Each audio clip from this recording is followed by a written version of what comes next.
Bismillahirrahmanirrahim. Assalamualaikum warahmatullahi wabarakatuh. Perkenalkan, nama saya Putri Alifa Larasati Anggoro, biasa dipanggil Laras, dari kelas pengembangan masyarakat Islam 2A dari Fakultas Dakwah dengan NIM 43030200032 guna untuk memenuhi nilai UAS Al-Quran semester 2 dengan dosen pengampu Ibu Ina Izatul Muna bersama partner saya yang bernama Wahyu Akbar Wicaksono dengan NIM 43030200043. Saya akan menjawab pertanyaan-pertanyaan beliau mengenai 12 materi yang sudah disampaikan oleh teman-teman yang presentasi dan tambahan dari Ibu dosen tentang materi-materi tersebut. Langsung aja teman-teman. Dari kelompok pertama dengan judul makalah Sejarah Perkembangan Al-Quran, saya mendapatkan pertanyaan mengenai bagaimana perbedaan hadis qudsi dengan hadis nabawi. Hadis qudsi adalah hadis yang lafalnya berasal dari Nabi Muhammad SAW dan isinya atau maknanya berasal dari Allah Subhanahu wa Ta'ala. Sedangkan hadis nabawi adalah segala sesuatu yang berasal dari Nabi Muhammad itu sendiri. Lalu, perbedaan antara keduanya apa ya? Perbedaannya adalah kalau hadis qudsi maknanya berasal dari Al-Quran yang disampaikan oleh Nabi Muhammad itu sendiri, sedangkan hadis nabawi itu hadis yang maknanya disampaikan oleh Nabi Muhammad itu sendiri. Berarti makna dari hadis itu diambil langsung dari Nabi Muhammad sendiri, bukan dari Al-Quran ataupun hadis lainnya. Lalu dari kelompok 2 dengan tema makalah Sejarah dari Perkembangan Ulumul Quran, saya mendapatkan pertanyaan, jelaskan apa yang dimaksud dengan Ulumul Quran. Ulumul Quran adalah berasal dari kata ulum dan Quran. Kata ulum berasal dari bentuk jamak dari ilmu, yang berarti ilmu yang dikumpulkan dan bila digabungkan menjadi ilmu-ilmu yang mengenai Al-Quran. Pengertian secara istilah menurut Abu Asyabah dalam kitab Al-Malkaidi Rasulakul Anal Karim, yaitu ilmu yang memiliki objek pembahasan yang berhubungan dengan Al-Quran mulai dari sebab, proses, penurunan, pengkodiman Al-Quran itu sendiri. Lalu dari kelompok 3 yang bertemakan dengan konsep dasar dari wahyu Allah, saya mendapat pertanyaan, bagaimana pengertian wahyu? Bagaimana pengertian wahyu secara arteologis dan terminologis, serta bagaimana cara penyampaiannya? Ada 2 yang membahas tentang itu. Yang pertama adalah ilham sebagai bawaan dasar sifat manusia. Lalu yang kedua adalah syarat yang cepat melalui rumus-rumus kode dan syarat Zakaria untuk dikerjakan. Ada banyaknya pendapat tentang definisi wahyu, dan Hasbi menyatakan bahwa wahyu dibisikkan ke dalam sukma dan diisyaratkan yang lebih mirip kepada yang dirahasiakan. Lalu dari kelompok 4 yang bertemakan makalahnya yang bertemakan tentang Nuzulul Quran dan Lailatul Qadar, saya mendapatkan pertanyaan, kenapa sih Al-Quran itu diturunkan secara bertahap, tidak secara langsung jadi satu gitu? Itu karena Allah Subhanahu wa Ta'ala dalam melakukan sesekali dalam waktu yang utuh, melainkan tidak dalam waktu yang utuh, melainkan secara berangsur-angsur selama 22 tahun, 2 bulan, 22 hari. Karena setiap Al-Quran berdasarkan suatu peristiwa, kecilnya ada 5 hikmah, yaitu 1. Allah menguatkan hati Rasulullah SAW, karena setiap wahyu yang diturunkan secara bertahap menurut peristiwa dan kondisi yang mengiringnya akan lebih merasuki hati dalam menerima wahyu. Lalu yang kedua, untuk menentang orang-orang kafir yang mengingkari Al-Quran dan orang-orang kafir yang menganggap bahwa Allah, jika kitab suci diturunkan secara berangsur-angsur. Lalu yang ketiga itu supaya mudah dihafal dan dipahami. Al-Quran diturunkan secara berangsur-angsur untuk ditujukan agar mudah dihafal dan dipahami. Lalu yang keempat, agar orang mukmin antusias dan giat dalam mengamalkan Al-Quran. Ini yang terakhir nih, yaitu sebagai mengiringi kejadian masyarakat yang terjadi pada saat Al-Quran diturunkan. Lalu ini dari kelompok 5 dengan tema makalah Asbab An-Nuzul Al-Quran. Saya mendapatkan pertanyaan, di mana sih ayat-ayat Al-Quran itu diturunkan, serta sebutkan ciri-ciri ayat berdasarkan tempat diturunkannya. Ayat Al-Quran itu diturunkan di dua tempat, yaitu Mekah dan Madinah. Karena ketika kita membaca Al-Quran, kita sering bertanya-tanya, apa sih yang dimaksud Makkiyah, apa sih yang dimaksud Madinah? Karena Rasulullah sendiri adalah nabi terakhir yang lahir di Mekah serta menerima wahyu Allah di Gua Hiro yang berada di Mekah, maka dari itu dinamakan surat Makkiyah. Sedangkan ayat Al-Quran yang dinamakan surat Madiniyah itu turun di Madinah ketika Rasulullah berhijrah dari Mekah ke Madinah. Terus nih ciri-cirinya nih, kalau surat Makkiyah itu surat-suratnya pendek, mengungkapkannya itu menyentuh hati. Kalau surat Makkiyah itu surat-suratnya pendek dan saat mengungkapkannya itu menyentuh hati. Banyak terdapat kesamaan bunyi, banyak yang menggunakan huruf kosong atau sumpah dalam kecaman untuk kaum musyrik. Penekanan dasar-dasar keimanan kepada Allah dan hari akhir.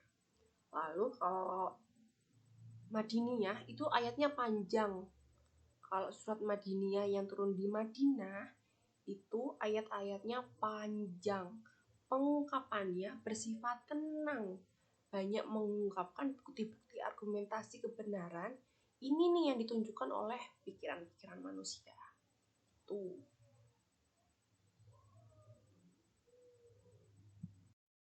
Ini dari kelompok 6 dengan tema makalah ayat yang pertama kali turun dan ayat yang terakhir kali turun. Ini hampir sama ya, sama kelompok 4.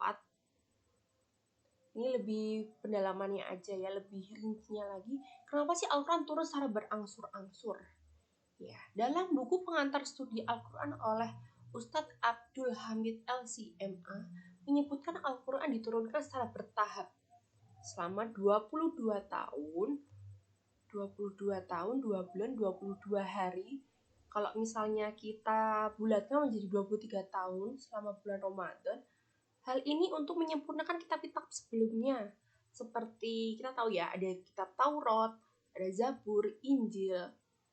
Nah, dari pernyataan tersebut itu sesuai dengan petunjuk dari Quran surah Al-Isra ayat 106 yang artinya, dan Al-Quran itu telah kami turunkan dengan berangsur-angsur agar engkau Muhammad membacakannya perlahan-lahan kepada manusia, dan kami menurunkannya secara bertahap.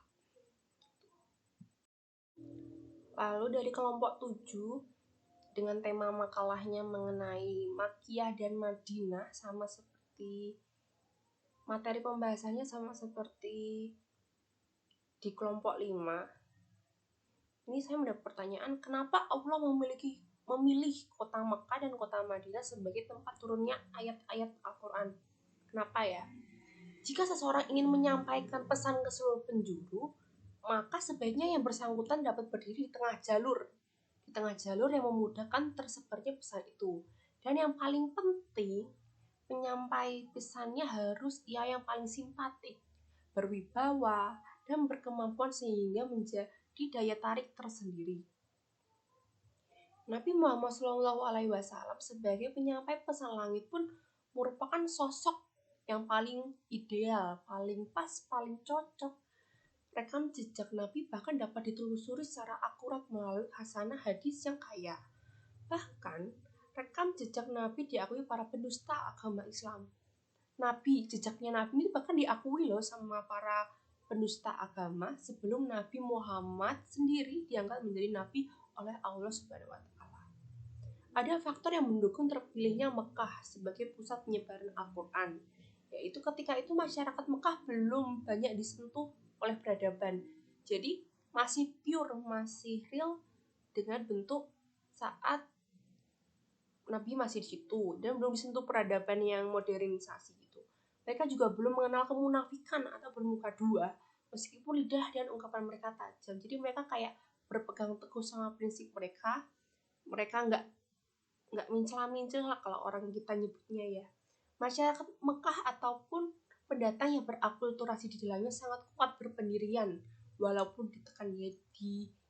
Jadi prinsip hidup mereka itu tuh sangat kuat.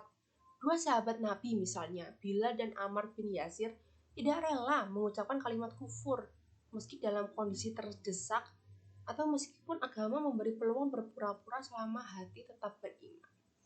Disebutkan pula bahwa sejarah pun menunjukkan bahwa ayat-ayat Al-Quran yang berbicara tentang kemunafikan baru dikenal atau diturunkan pada fase dakwah Nabi di Madinah. Lalu ini dari kelompok 8 nih tentang makalah yang bertema Jam'u Al-Quran. Pertanyaannya gini nih, apakah isi Al-Quran dari pertama kali turun sampai sekarang isinya masih utuh dan sama tanpa ada penambahan? Masih utuh nggak ya? Firman Allah dalam Quran surah Al-Hijr ayat 9 sebagai jaminan bahwa Al-Quran selalu dan akan tetap selalu terjaga. Penelitian ini menggunakan penelitian library research dengan pendekatan sejarah menggunakan diktat-diktat sejarah dan kitab-kitab tafsir dalam mengkaji lebih lanjut sejarah Jam'u Al-Quran. Kata Jam'u sebagaimana disebutkan dalam Al-Mu'jam Al-Wasit berarti dama ba'duh ila ba'dih, yang menggabungkan sebagian ke sebagian yang lainnya, yang memiliki makna jam'uhu bi al-hizi dan jam'uhu bil al-kitabah, yang mana berlangsung di masa hidupnya dan turunnya Al-Quran. Dalam penyalinan kembali Al-Quran, Abu Bakar menetapkan 2 pedoman. Yang pertama, penulisan berdasarkan kepada sumber tulisan Al-Quran yang pernah ditulis pada masa Rasulullah SAW yang tersimpan di dalamnya. Kedua, penulisan berdasarkan kepada sumber hafalan para sahabat penghafal Al-Quran. Hal ini menunjukkan ketelitian beliau dalam menuliskan Al-Quran sehingga ia tidak menerima ayat yang dituliskan sehingga disaksikan oleh kedua orang saksi. Pekerjaan ini dapat diselesaikan dalam waktu 1 tahun, yaitu pada tahun Hijriyah yang ke-13 atau 13 Hijriyah di bawah pengawasan Khalifah Abu Bakar, Umar bin Khattab, dan para tokoh sahabat lainnya. Setelah sempurna, kemudian berdasarkan hasil musyawarah, maka tulisan Al-Quran yang dinamakan mushaf. Hasil tulisan itu dinamakan mushaf. Pemeliharaan Al-Quran pasca Khalifah Utsman bin Affan dengan bercampurnya banyak suku selain bangsa Arab dan terjadi banyak kesalahan bacaan Al-Quran, maka diberilah tanda bacaan baik itu harokat maupun titik pada huruf hijaiyah dalam Al-Quran. Yang memberikan harokat pada Al-Quran ialah Abu al-Aswad al-Du'ali. Sedangkan yang memberikan titik ialah Nasr bin Asmin dan Yahya bin Ya'mar. Dari kelompok 9 dengan tema makalah Al-Quran turun dalam sab'u ahruf. Itu dapat pertanyaan seperti ini. Sebutkan alasan mengapa Al-Quran diturunkan dengan 7 huruf. Dengan 7 huruf, sedangkan setiap huruf berbeda bahasa. Dan memberikan dalil atau hadis yang menjelaskan bahwa Al-Quran diturunkan dengan 7 huruf. Itu alasannya. Karena Al-Quran diturunkan dalam 7 huruf merupakan sebagai wujud kesempurnaan, wujud mukjizat Al-Quran. Karena Al-Quran tidak hanya diturunkan dalam 1 huruf, bahkan sampai 7. Tidak 1 tapi 7. Hal tersebut merupakan sebagai akibat lahirnya bermacam-macam bacaan terhadap Al-Quran yang dikenal dengan bacaan qiraat. Menurut Imam Asy-Syuyuti, makna tersebut tidak kurang dari 40 penafsiran.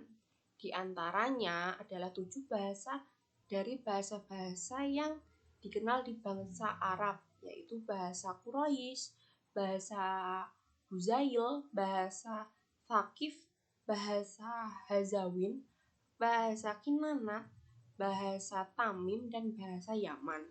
Sedangkan hadis yang menjelaskan bahwa Al-Quran turun dengan 7 huruf itu artinya begini. Rasulullah berkata, Jibril membacakan Al-Quran kepadaku dengan 1 huruf. Kemudian berulang kali aku mendesak dan meminta agar huruf itu ditambah. Dan ia pun menambahkannya kepadaku sampai dengan 7 huruf. Hadis riwayat Bukhari Muslim. Lalu di kelompok 10 ini dengan tema makalah adab membaca Al-Quran. Dengan pertanyaan gini, bagaimana hendaknya kita bersikap ketika sedang ada yang membaca ayat-ayat suci Al-Quran? Menurut Quran surah Al-A'raf ayat 204 yang artinya, dan apabila dibacakan Al-Quran, maka dengarkanlah baik-baik dan perhatikan dengan tenang agar kamu mendapatkan rahmat. Jadi begitu mulia ya, kalau misalnya kita cuma mendengarkan orang yang sedang melantunkan Al-Quran, kita dapat rahmat, dapat sayangnya Allah. Apalagi kalau kita membaca Al-Quran ya teman-teman. Dari kelompok 11 nih, dengan tema makalah munasabah ayat. Pertanyaannya gini, apa yang membedakan munasabah ayat dengan ayat-ayat suci Al-Quran yang lain? Munasabah yaitu bentuk hubungan antara surat atau ayat dengan surat atau ayat sebelum atau sesudahnya. Bahasan tentang munasabat ini penting sebagaimana dikatakan oleh Imam Al-Syatibi, karena suatu surat walaupun mengandung banyak masalah, namun masalah-masalah tersebut berkaitan dengan satu sama lain. Keberadaan ilmu munasabah dalam kajian Al-Quran diakui oleh para ulama bahwa Al-Quran merupakan kitab suci yang ayatnya telah disusun rapi dan sistematis. Kelompok ayat yang satu tidak dapat dipisahkan dengan kelompok ayat berikutnya. Antara ayat yang satu dengan ayat lainnya mempunyai hubungan organik dan mata rantai yang bersambung. Jadi berkesambungan, berkesinambungan, berhubungan. Kondisi ayat yang demikian itu tidak mungkin dipahami tanpa mencermati kaitan dengan ayat-ayat sebelumnya. Itu. Lalu nih yang terakhir dari kelompok 12 yaitu kelompok saya sendiri dengan Mas Wahyu Akbar Wicaksono. Ini tentang makalah yang bertemakan tafsir, takwil, dan terjemah. Apakah ada syarat khusus bagi seseorang agar diperbolehkan untuk menafsir suatu kitab? Ada nggak sih syarat khususnya? Tentu ada. Menurut Ustadz Ahmad Sarwat LCMA, dalam bukunya Pengantar Ilmu Tafsir, mengatakan bahwa yang boleh menafsir Al-Quran hanyalah Nabi Muhammad SAW. Kenapa? Kok cuma Nabi Muhammad aja sih yang boleh menafsirkan Al-Quran? Karena Muhammad merupakan utusan Allah Subhanahu wa Ta'ala yang diberi ilmu secara langsung untuk menjelaskan isi dan makna Al-Quran. Makna Al-Quran. Semua yang keluar dari mulut Nabi Muhammad SAW adalah wahyu juga, meski buatan termasuk ayat Al-Quran. Hal ini sebagaimana dalam Quran surah An-Najmi ayat 3 dan 4 dengan tegas menyebutkan, dan tiadalah yang diucapkannya itu Al-Quran menurut kemauan hawa nafsunya. Ucapannya itu tiada lain hanyalah wahyu yang diwahyukan kepadanya atau Nabi Muhammad. Syarat umum tafsir Al-Quran dapat dibedakan menjadi 3 klasifikasi. Jadi 3, yaitu sumber penafsiran atau al-masdar. Yang kedua, sistematika pengajian tafsir atau al-manhaj. Dan yang ketiga adalah corak penafsiran atau al-laun. Ustadz Ahmad Sarwat LCMA menuturkan ada 9 syarat yang harus dimiliki munasir. Munasir itu orang yang menafsirkan. Seperti disampaikan oleh Syekh Mana Al-Khotan dalam kitabnya Mabahith fi Ulumil Quran. Ini ada 9 ya, ada 9. Yang pertama adalah sehat akidah. terbebas dari hawa nafsu, menafsirkan Al-Quran dengan Al-Quran, jadi berpedoman dengan Al-Quran juga. Menafsirkan Al-Quran dengan sunnah, jadi sesuai dengan sunnah-sunnah, kaidah-kaidah yang sudah Allah ajarkan. Merujuk pada perkataan sahabat, merujuk pada perkataan tabi'in, menguasai ilmu bahasa Arab, menguasai ilmu yang berkaitan dengan ilmu tafsir, dan yang terakhir pemahaman yang mendalam. Ini udah 12 ya teman-teman ya. Terima kasih sudah menonton. Apabila ada penyebutan yang kurang tepat atau jawaban saya kurang tepat, saya mohon maaf. Kita di sini sama-sama belajar. Kita di sini sama-sama mencari ilmu untuk mendapatkan ridhonya Allah. Ya sudah, sekian saja. Wabillahi taufiq wal hidayah. Wassalamualaikum warahmatullahi wabarakatuh. Dadah.